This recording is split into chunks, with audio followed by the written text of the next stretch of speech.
Well, good day, folks, and welcome to another edition of Lumberjack Logic. This is awesome. Okay, you are about to see everything that you had hoped you might see. Okay, so Charlie Kirk interviewed Matt Gaetz, and they're talking about the footage surrounding J6, the investigation of the FBI, and it's incredible. So I'm going to get right into the video. We'll chop through this together. Matt, do you anticipate allowing the dogs to be released, if you will, against this fourth branch of government?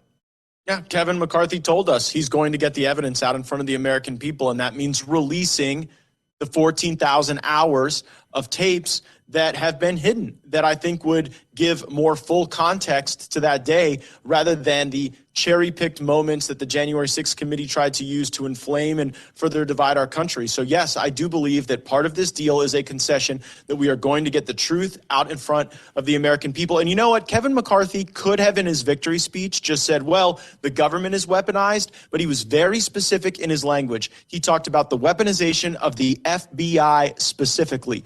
And here's that clip from McCarthy's speech where he talks about that. And it's so important as Matt brings this up that he is specific about the weaponization of the FBI. This is awesome. To the origins of COVID and to the weaponization of the FBI.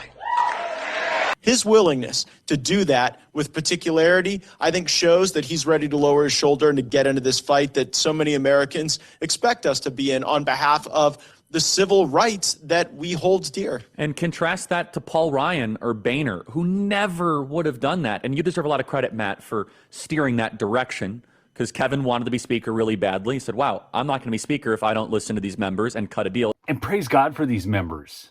Praise God for them. I mean, Boebert, Gaetz, Chip Roy, on and on. And you know what? This is the benefit of slim majorities. If we had had a big majority, Kevin McCarthy would have just sailed on through, and we never would have had it get this strong and get this good. So, you know, as much as we didn't get the red wave we wanted, we got a red wave that was actually better. Well, I think it is fair to say that we would not be in the position today had we had a smooth Tuesday.